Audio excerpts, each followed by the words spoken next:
and welcome to this week's Kinderly Learn webinar on reopening childcare and early years education after lockdown.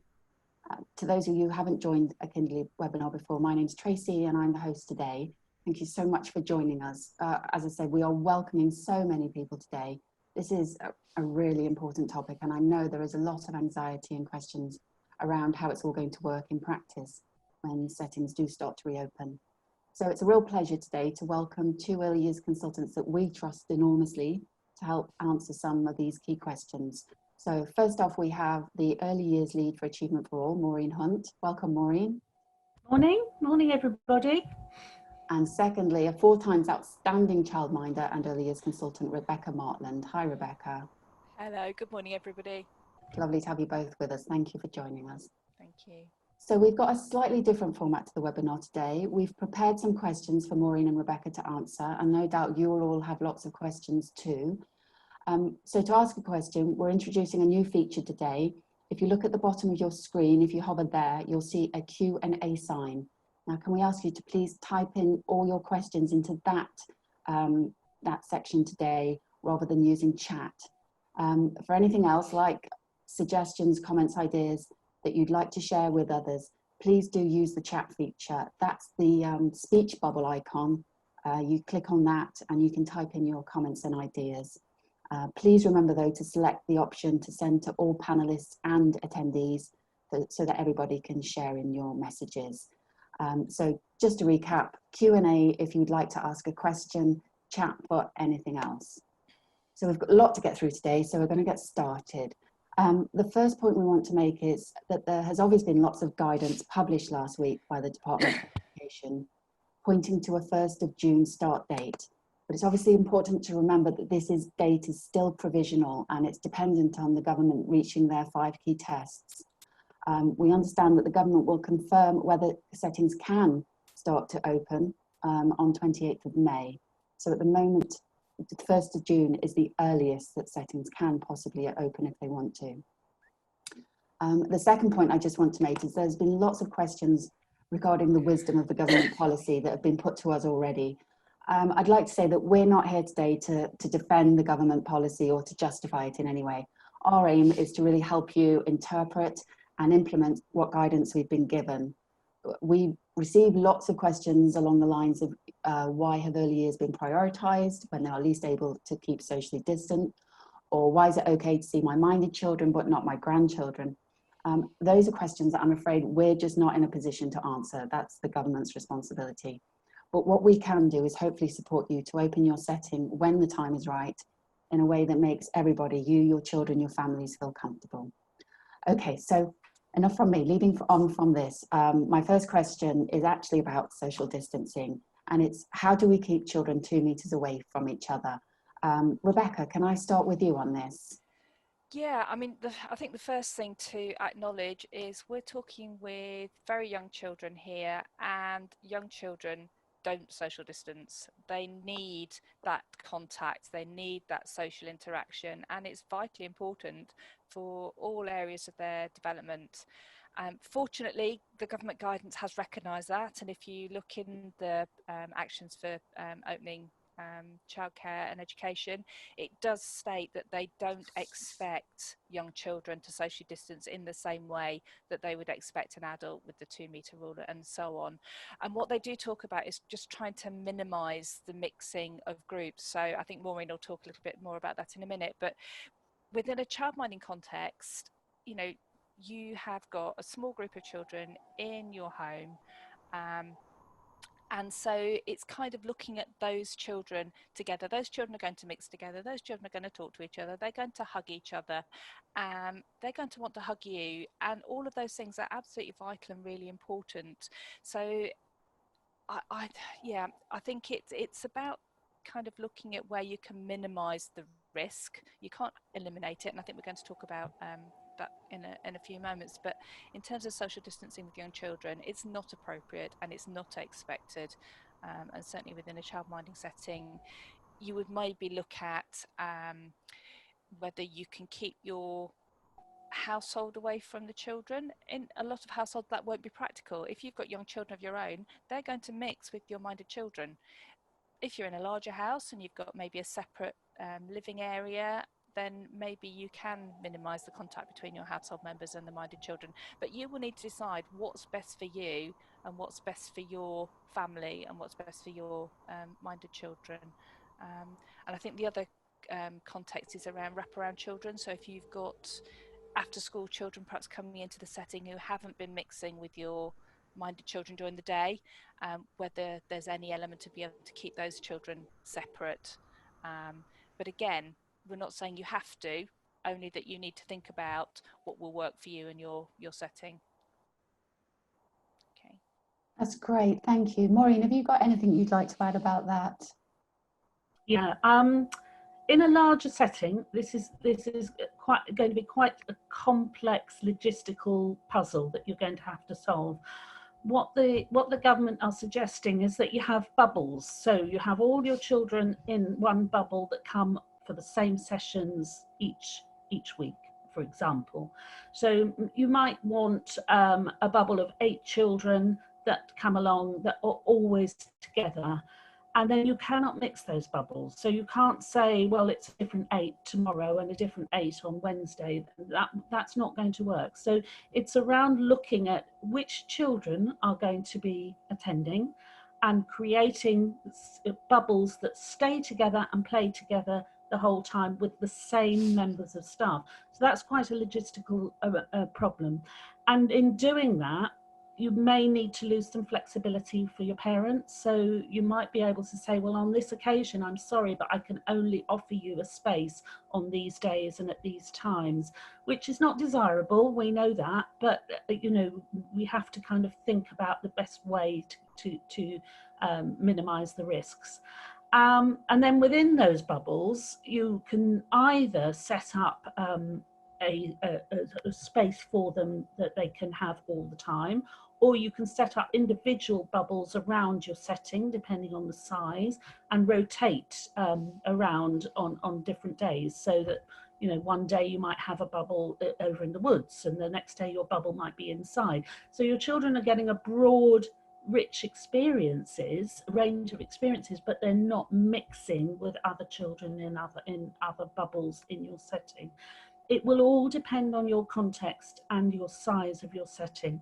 My suggestion would be to keep your numbers as low as you can and give those children as much space in the bubble as you can. Very tricky, yeah. Maureen, do you have any advice on how big a bubble can be? Well, I would suggest, if you can do it, and this is all dependent on your own context, and it's all dependent on your own staff ratios and numbers, etc., that you go with the ratio, and you probably eight children would be you know, I would think if you go for any larger than that, you are probably risking, you know, you're ramping up the risk, aren't you? So 8, I would have thought, was about right, but okay. It will depend on what you've got in terms of staffing and space. Okay, thank you. Okay, so Rebecca, coming back to you, what would be the top 3 things, say, that settings should be doing in preparation for opening then? Okay, so the first thing is to make sure you know the guidance, to read it. Forget all the stories you're reading on social media and all the kind of newspaper articles. Go back to the original guidance, because that's what it's there for.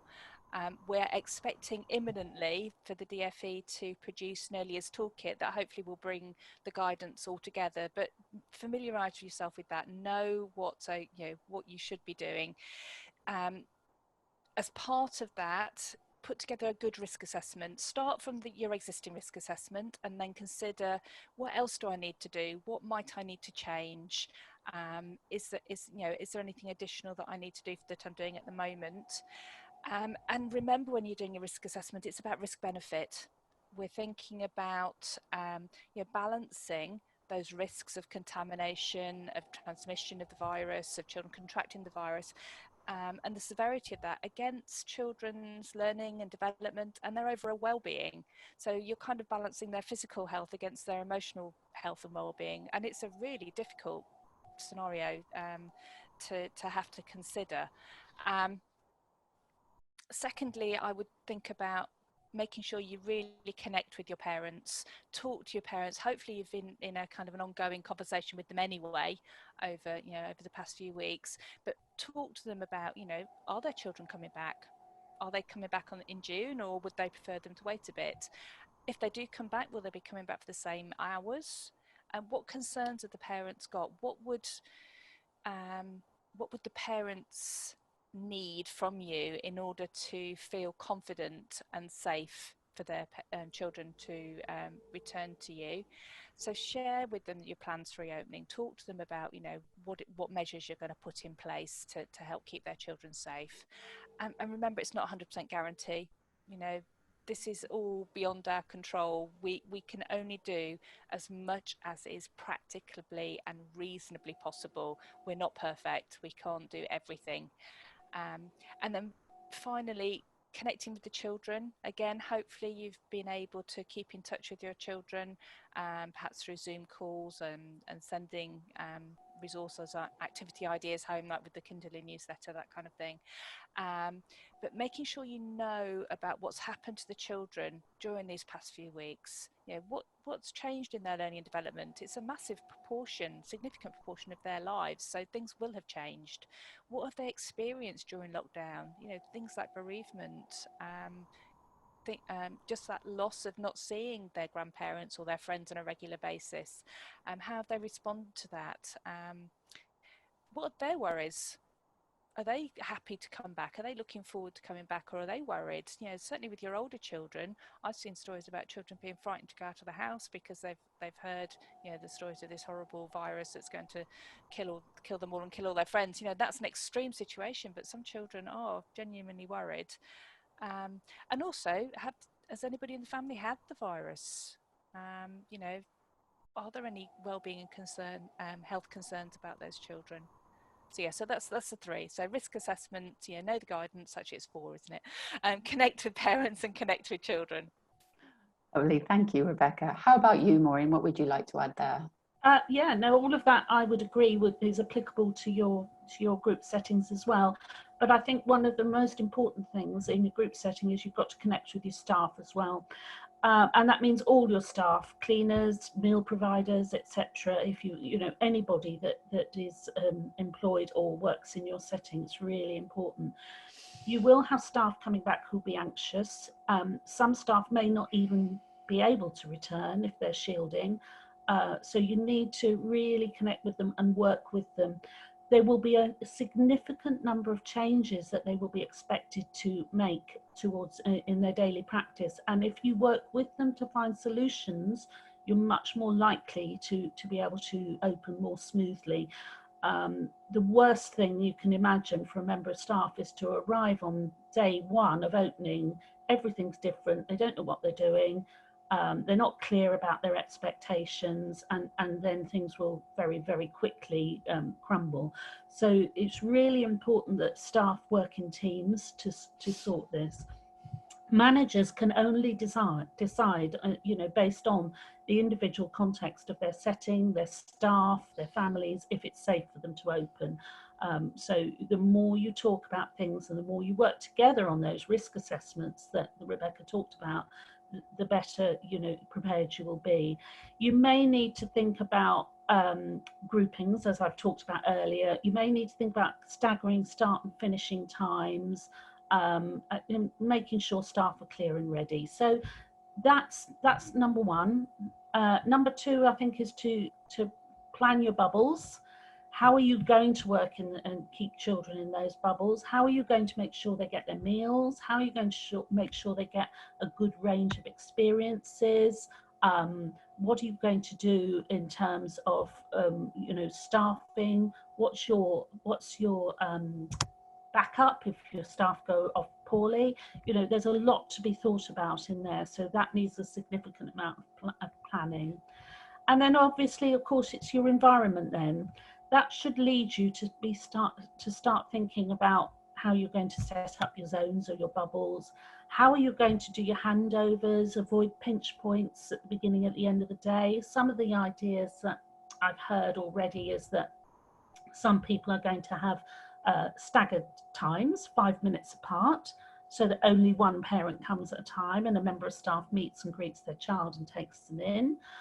Some people are going down the route of having, if they've got lots of doors, having different entrances for each sets of parents, so that, you know, they minimise the contact.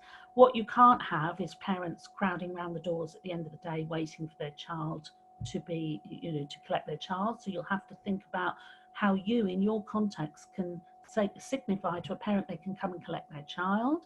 All of those sorts of things are going to be important. The recommendation is, wherever possible and safely, you can keep doors open during the day. Thankfully, we're in the summer months, so that shouldn't be too hard if you've got safe outdoor space, because circulation of air, there is some evidence, I don't know how strong it is, that the virus, you know, is less virulent in open spaces, and that does seem to make sense. You're going to have to think about hand washing stations. Where are you going to make sure children can wash their hands before and after they eat, perhaps every hour, doing hand washing songs? How are you going to make sure they've got a space to sleep that is distanced from other children? And then one of the other things that I heard that I thought was a very sensible idea is that children have an individual box for their own belongings set up in a space in their bubble, something that's easily recognisable. So they come in the morning or the afternoon and they put their own belongings, their coats, you know, anything that they have got with them, changes of clothes, go into their box, and then only that child can go and get things out of their box. So things like that, you're going to have to think about how you're going to set up your environment to make it as safe as you can. So my three, I think, would be: work with your staff, consider your bubble approach, how you're going to make sure that that works for you, and how you're going to get your environment ready. And then obviously, to reiterate Rebecca's point, that will all need to be communicated really clearly to parents, so there's no confusion. Okay, thanks very much for that, Maureen. We do have a number of questions coming in about children attending more than one setting, so that children may be in a mixture of be with a childminder or a preschool and even nurseries. Are they allowed to attend both? I know this isn't something we specifically planned for, but so please do jump in, whoever feels more able to answer this. But how are we supposed to be addressing children who are potentially in more than one group or bubble? Well, they shouldn't really be. We should be minimising that. And my suggestion would be that you would talk with your parents around what their real needs are. And that we should be minimising that at all costs, because obviously then you're just spreading your risk all the time. You are ramping it up, aren't you? If it was absolutely necessary, for example, for key worker children, perhaps you might want to go down that route. But if it isn't strictly necessary, I would be advising people to say to their parents, no, please, can you choose one setting? What do you think, Rebecca? I think it's a really difficult choice. It's one of those things. When just before we started, I was talking about waiting for the government guidance, and there's a few things that we're waiting to have clarified, particularly that childminders asked about, that we know that Pacey and the Early Years Alliance have been talking to the DfE around, and this is one of those issues. As you say, Maureen, for some parents, actually, they can't go to work if they don't have that wraparound care, particularly if it's a school and a childminder, or a preschool and a childminder, where you're looking at sessional sessions. At the moment, the government guidance doesn't forbid it. All of the references to mixing of cohorts and bubbles is in reference to within an educational setting, not between settings. So technically, it's allowed, but technically it goes against the guidance in terms of social distancing and mixing. And as you say, Maureen, it's about minimising the risk, isn't it? So there was a webinar with Ofsted on Friday evening that I didn't attend, but a colleague did. And Ofsted, on that webinar, and she's posted a screenshot from the webinar, said that it would be permitted for a childminder to pick up a child from a school or another setting, as long as reasonable precautions were taken. is via Ofsted on a webinar. It's not been publicly released to everybody. It's not come directly from the DfE. Ofsted said it came from the DfE, but we have got nothing in writing from the DfE or from government. And until that happens, I personally would be very cautious, I think, about going ahead. But actually, there are lots of logistical issues as well. So as Maureen said, if you ask a parent to choose which setting their child's going to go to, if that's a funded child, there's all kinds of issues regarding, you know, the funding. Will both settings get the funding? And that will be dependent on the individual local authority. So it's not one we can answer. I don't think we can say a yes or no. It's watch and wait. It's see what the DfE come up with, and risk assess. I think, you know, it's down to your risk assessments. Is it a reasonable risk? Is it unavoidable? Okay. And take it from there. Okay, thank you both for that. Okay, so moving on then to protective measures. What sort of protective measures do we need to be planning for to ensure the risk of transmission is reduced? Maureen, can I maybe start with you this time? Yes, this is going to cause a significant change in the way people work in settings, because cleaning routines are going to become absolutely vital. All equipment and materials that are available to children to play with in the setting will have to be cleaned.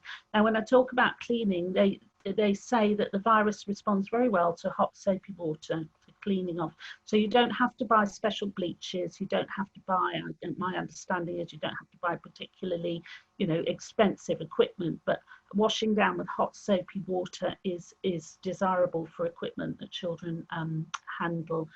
The other piece of information that I gleaned from a scientist is that the smoother the surface, the longer the virus will live. So rough surfaces, they don't live as long as smooth surfaces, but of course smooth surfaces are easier to clean than rough surfaces. So when you think of things like soft furnishings, you may want to start thinking about you know, washing seat covers, putting seat covers on seats for children, or washing them down regularly. Handovers one at a time if you can, so parents aren't mixing. Making sure that you've got enough cleaning materials so that people can quickly and easily wash things down at the end of a session. Looking at things like particularly areas that are regularly used during the day might need to be done more than once. Toilets, doors, door handles, toilet flushes, etc.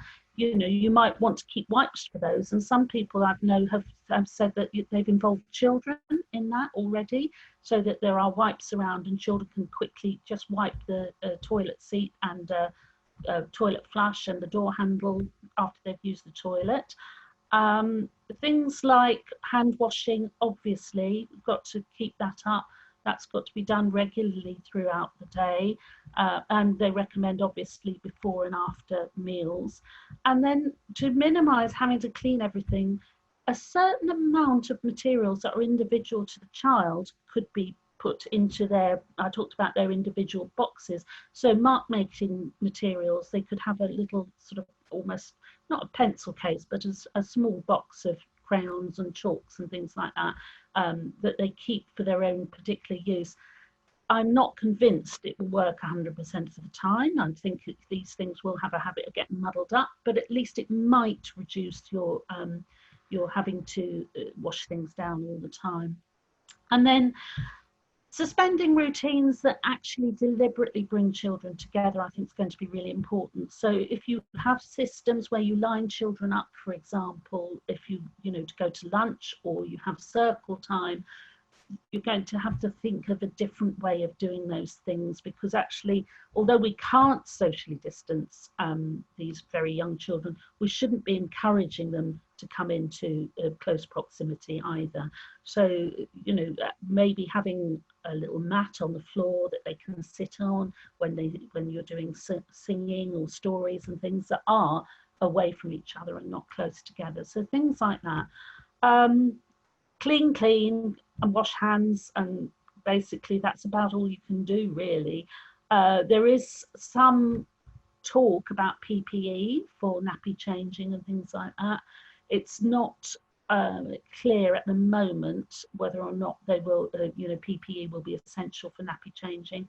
But obviously, nappy changing areas need to be cleaned after every use, and hand washing, routines are completely adhered to. Okay. Okay, thank you, Maureen. Rebecca, what would you like to add to that? Okay, I'm just trying to have a look at my list of things to see what what Maureen hasn't covered. I think just going back to the doorstep handovers, I think this is a policy that obviously a lot of people are having to put in place. A lot of childminders already have a doorstep policy anyway, but obviously guidance now says that parents should not be entering into your house. Obviously that also goes with the general population social distancing rules as well, about not having other people outside your household in your home. One of the issues that's been raised quite a few times that I've seen is, what about babies and non-walking children? So the parent can text you to say that they're on your doorstep, and you can have your staggered opening times and so on. But what about those children who aren't able to walk that 2 meters from the parent to your door? And I've seen various scenarios. One of the most popular has been to put the baby or in the car seat at your door and then step back, or in a buggy and then step back. I have some reservations about that in terms of children's well-being and the trauma that could present for a young child. And actually, in that the fleeting amount of contact that you're going to have of a parent passing a baby from their arms to your arms is actually very small. The risk is very, very low. And so from a personal point of view, I would not be distancing from the parent in that situation. I wouldn't be putting the baby in a buggy. I would be saying that you can give me the baby, and I think that's a reasonable risk assessment to take. I think that's a measured thing. Making sure that you're really strict on your sickness policy, your illness policy, that this is for our own protection, their child's protection, and also for the other children in the setting. Please don't give your child Calpol and pretend they haven't got a temperature. It's really, really, really important that parents are honest with us, because it is going to have a significant impact if they're not. As Maureen said, that having a good cleaning rota, think about before, during and after. One of the things that's been suggested is perhaps from a childminder point of view, perhaps adjusting your opening hours slightly to take into account the fact that any cleaning that you do at the end of the day is going to impact on your family time if it's after your normal working hours. We all clean anyway after hours, so it's already impacting, but if you can minimize that impact by maybe closing 15 minutes earlier. But that might not work for you. Your parents might be relying on you and the flexibility of your opening hours, and particularly if they're shift workers and so on, so that might not be practical.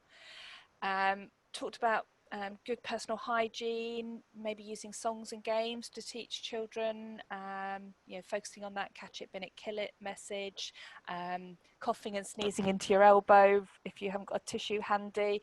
Children aren't going to remember to go and get a tissue. They sneeze on the spot, don't they? Somebody suggested pretending it's elephant's trunk and sneezing into your trunk.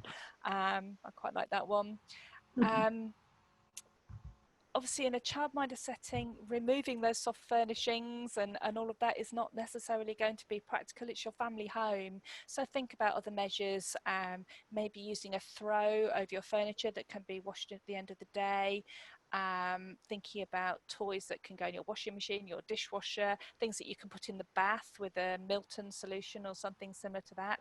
Those net bags are really good. The kind of net bags that you use for washing. So if you've got something like Lego or Duplo or plastic toys, put them in a bag or a pillowcase and stick them in the washing machine. Actually, the dishwasher's better, it makes less noise. Or put things in the bag. It just makes them easier to get out of the bath and so on. As Maureen said, hot soapy water, it's fantastic. It degrades the outer surface of the virus, and so it destroys it very effectively. The government guidance very specifically says nothing beyond your normal household detergents are necessary. So you don't need industrial strength chemicals or anything like that. And obviously you need to think about the fact children are going to be coming into contact with these chemicals, so you need to be very mindful of that. Steam cleaning, that's been suggested for upholstery and for soft toys. I've never been able to work my steam cleaner properly. I don't know why, everything just ends up soaking wet, so I need to have another look at that. And from my point of view, in my setting, we often have meals that are arranged around buffets. So obviously that's probably not going to be a good idea. Children are all reaching in and helping themselves and touching the same food. So I'm going to be looking at plating up individual portions. Some people have talked about lunch boxes. So like Maureen said, with having children having their individual boxes for their belongings, their lunch boxes could perhaps go in there, be something that can be wiped down, no fabric bags. It depends on how far you want to go, really. I sometimes wonder how much we might be overthinking it. We actually have really, really, really good hygiene practices anyway. We're already hot on cleaning and hygiene and making sure that everything is safe for children, and we don't need to do necessarily that much more. Have I got time for one more? You have, yes, go for it. So in terms of toys and resources, obviously within a childminders, hopefully you only have the one bubble, unless you've decided to keep your wraparound children separate if possible. So in terms of having individual toys and things like that to play with, those toys are going to belong to your bubble. But it's only going to come into contact with those individual children within that bubble. So obviously, if the childminder took during the day, potentially you're only talking about 3 children, or maybe it might be slightly more if you've got exceptions or if you've got school-aged children who aren't in school yet. But even then, you're not going to have that many children. So I'm not sure how much you would need to separate the toys. But I have seen people who have worked very well with individual toy boxes for each children, individual playstations. So, they each have a bowl of washing up, water and soapy water to play with, or they each have their own individual Play-Doh. Or their own individual little mud kitchen stand and so on, and that can work quite well because they're all doing the same thing, but they've got their own separate resources for sensory play. And then in terms of PPE, just going back to what Maureen said, the guidance basically says that for things like cleaning and nappy changing and so on, do what you'd normally do. So if you normally wear gloves and an apron, carry on wearing gloves and an apron. But if you don't, there's no requirement to do so. The only requirement for PPE is around if you have a child who develops symptoms within your setting.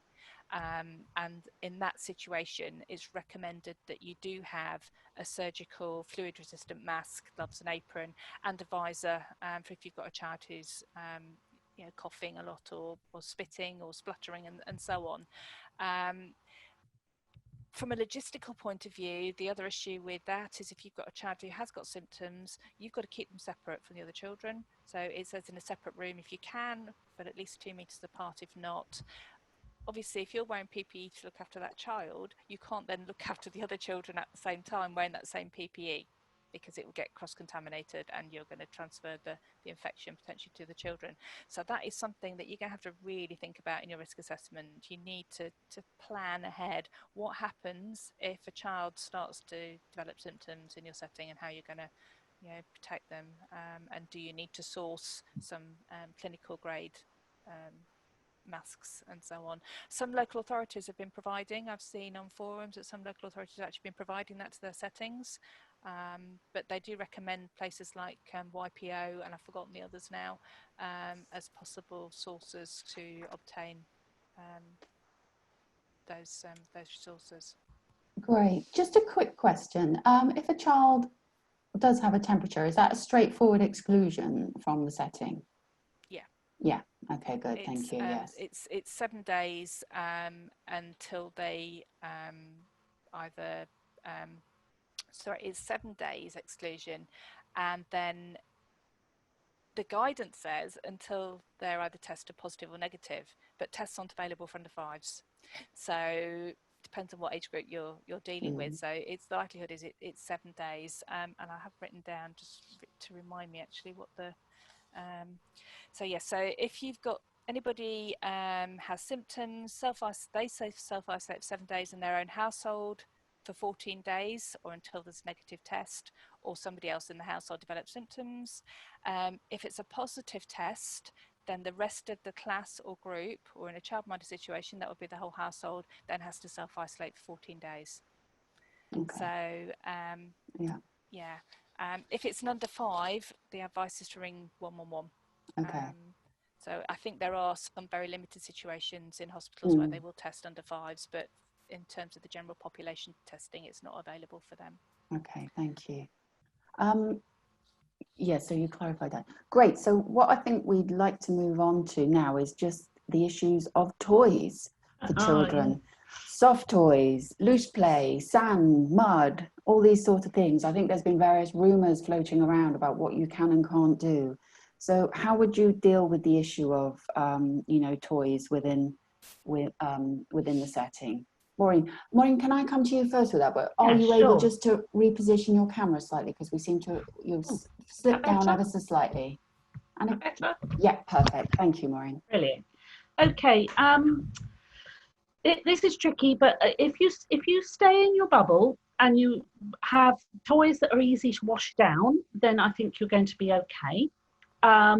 Children will want to bring toys in from home, and I know some settings are saying that's not allowed, but I think for the sake of well-being of children, they may well need a transitional toy. If they've been away from the setting for a long time, if they're feeling anxious or insecure, they may well need to bring a toy from home. So you're going to have to think about how you will manage that situation. And going back to my idea about the boxes, if a child has got to understand they keep their toy with them, and if they put it down, it goes in the box. It's going to be very, very tricky. But I think you need to think very, like Rebecca said, you've got to weigh up the well-being against the safety. And I think in this situation, well-being may well, you know, need to be considered, you know, slightly more than the risk on this one. If you've got soft toys in the setting, they will need to be washed regularly. If you want to rotate those toys, you probably put them, if they can't be washed, you might want to put them away for 2 days before you then introduce them to another group in your setting. Because remember what I said, the virus won't live as long on sort of the textured surfaces as it will on smooth surfaces. So 48 hours is probably long enough, but you know, you might want to leave it 72 hours before you then bring those toys out for somebody else to play with or use. Books, I think, is a big issue. You can't really wash books, and the virus will live on books. So you've got a choice of whether or not you keep a very small selection of books in your bubble, or you do what I said, which is archive them for a few days and then bring them out again. Rebecca's already spoken about seat covers and soft furnishings and things like that. But basically look for toys that you can easily wash down and keep clean, and you may have to minimize it. Sand, I think, is a big issue. There's no clear guidance on sand. We know that some viruses do live in sand. So if you do want to use sand with a child, I suggest an individual sand tray. Outdoor natural materials is probably better. Mud, possibly okay. Children may be able to dig in separate spaces for mud. There's no easy answers to any of this. I think that you're going to have to bring in a hefty amount of common sense, really, when you're looking at this, I would say. And anything that does go backwards and forwards from home needs to be cleaned, obviously, before it goes and when it comes back. But minimise what you send home, I think, at this point. Okay. Yeah, definitely. Rebecca, just turning to you then. And one question we are being asked is it okay to use these toys at the same time? You know, can children be playing with Play-Doh or mud at the same time? So is that something you can help with, Rebecca? I think, as Maureen said, it's about risk assessing. It's a really difficult one. There's no clear guidance on it. You know, these children are going to be, the children in those bubbles are going to be playing together. They're going to be playing with some of the same toys. They're going to be touching the same furnishings, the same things within your home. So how much do we need to keep it separate? Or do we accept actually that within the bubble, those things are communal? And we just try to restrict the kind of potential issues of things being brought from home in terms of, as Maureen said, making sure they're cleaned and so on. So, I mean, with sand, I have seen people talk about, rinsing the sand daily with Milton solution, a sterilising solution. I don't know the research as to how effective that is.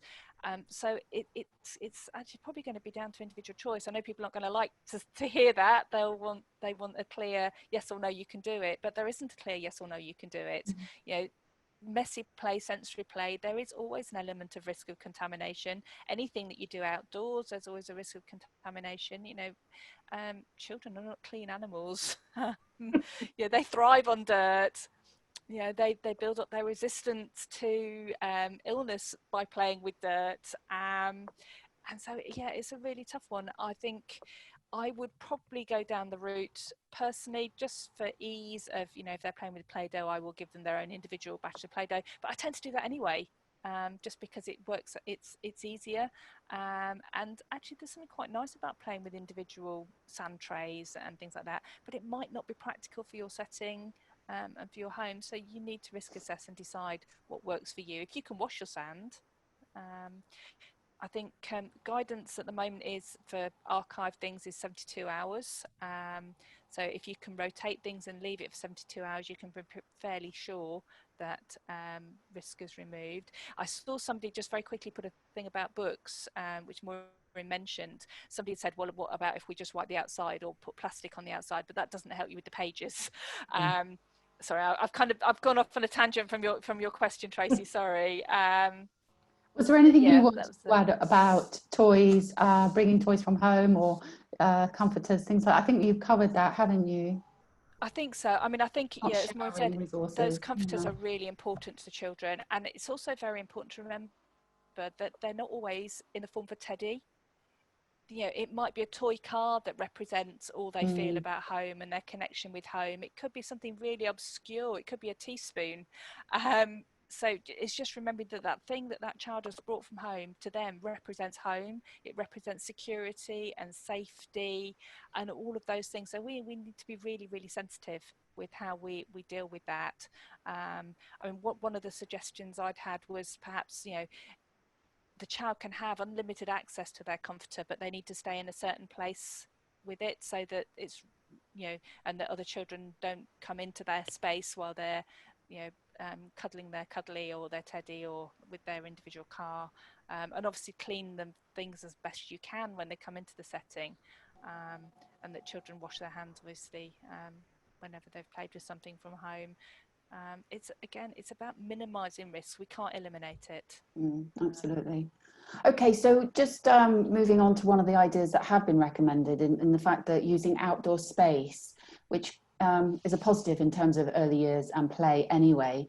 So Maureen, coming to you, what sort of ideas do you have that you can help utilize more space outdoors, while still acknowledging that we've been told to keep the children within the group, so within a nursery they still need to be kept away from each other into their bubbles, and that also equipment does need to be cleaned between use by these groups as well. But taking those restrictions into place, what else, what suggestions do you have for moving outside?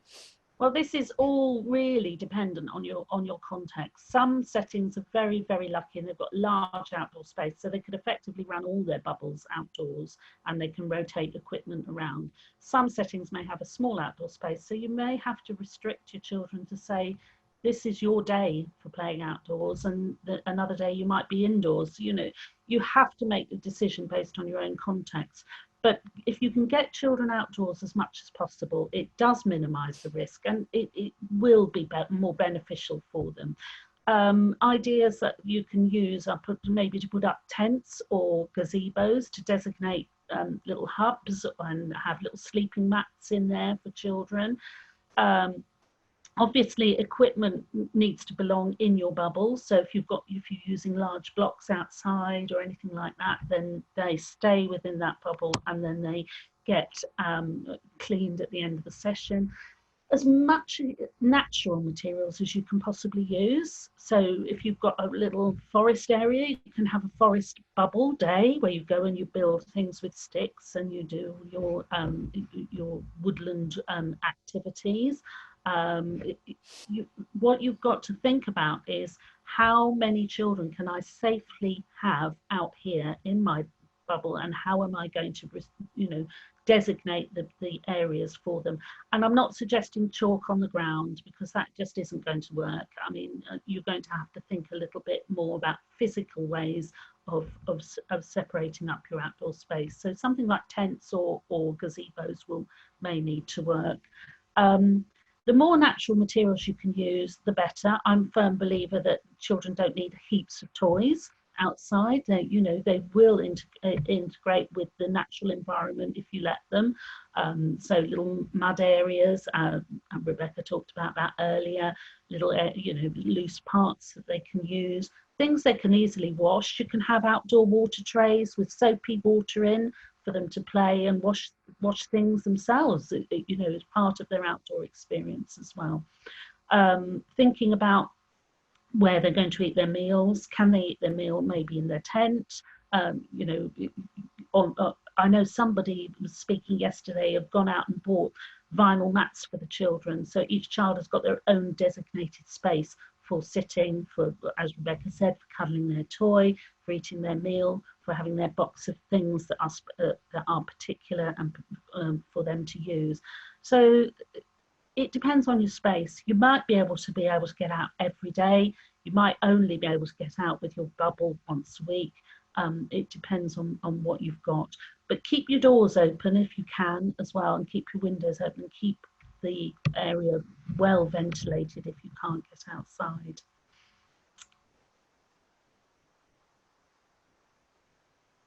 Tracy, you're on mute. Thank you very much, Rebecca. Sorry. Thank you, Maureen. We've had a couple of questions saying, are local walks okay into wooded areas, etc.? And I assume the guidance for that is just following normal social distancing guidelines within your bubble then? Or is that a tricky one? It's a really tricky one. It's tricky. Because the DFE, in their guidance, specifically, there's a specific question. It says, can settings still take children outside? And it says, outdoor activity in private outdoor space should continue.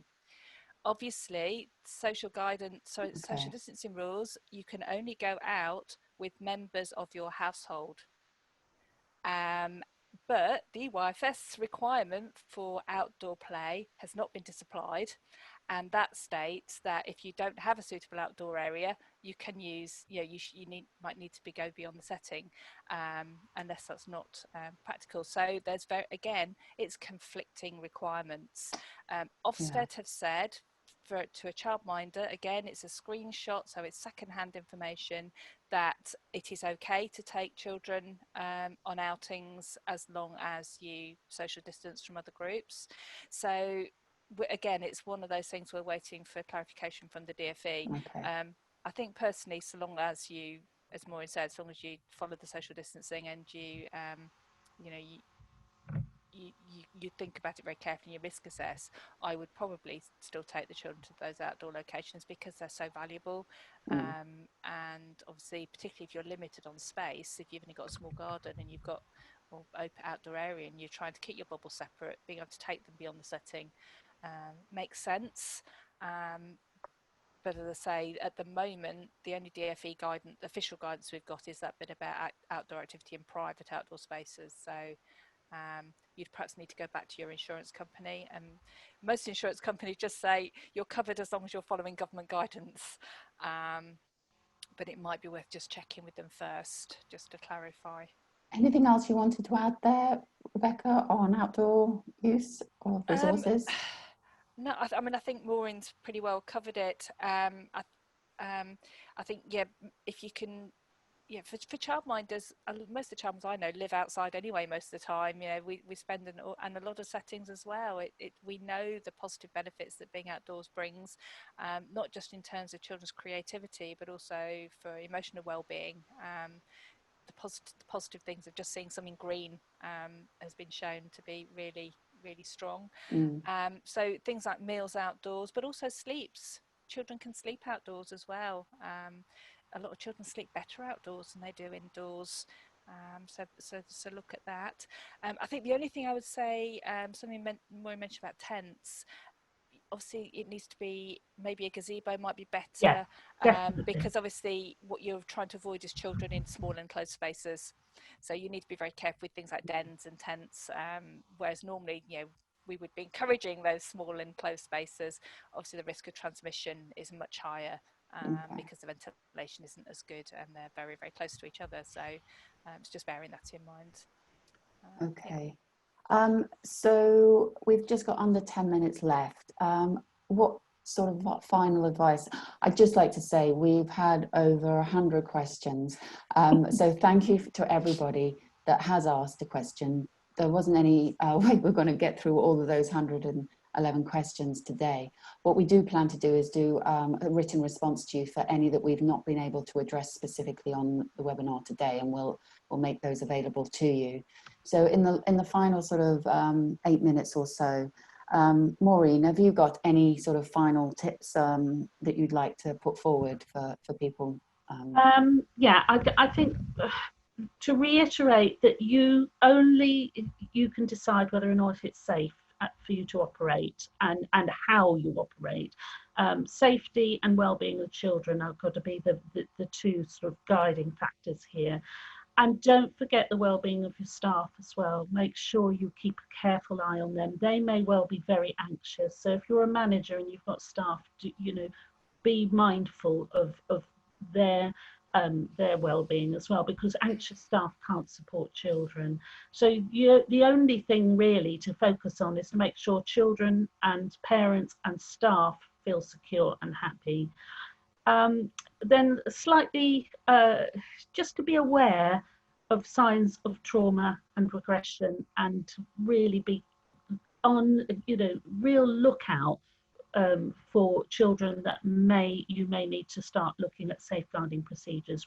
We don't know what's happened to these children in the period of time that they've been away from your setting.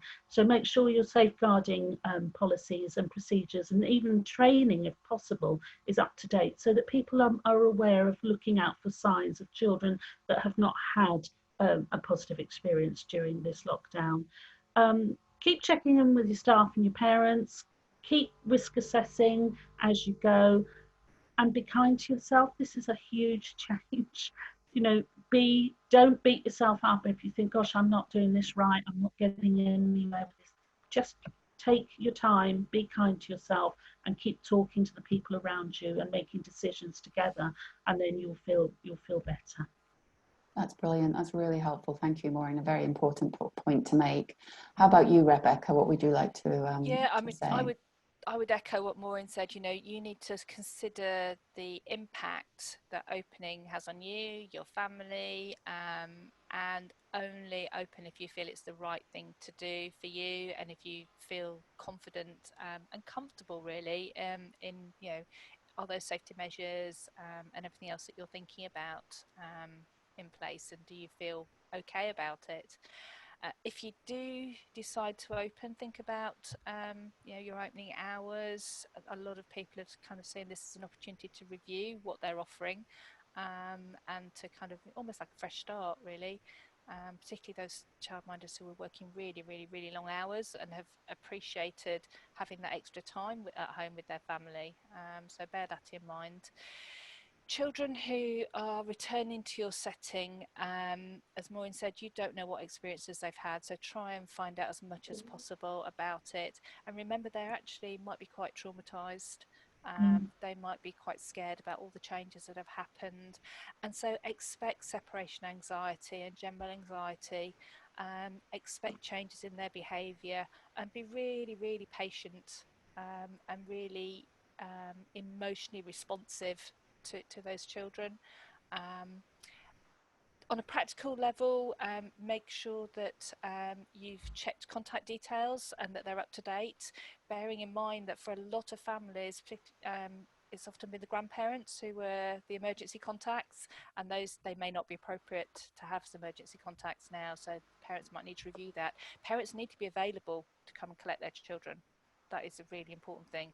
So they need to have something in place just in case that's going to be tricky. So if they're in a critical role or something like that.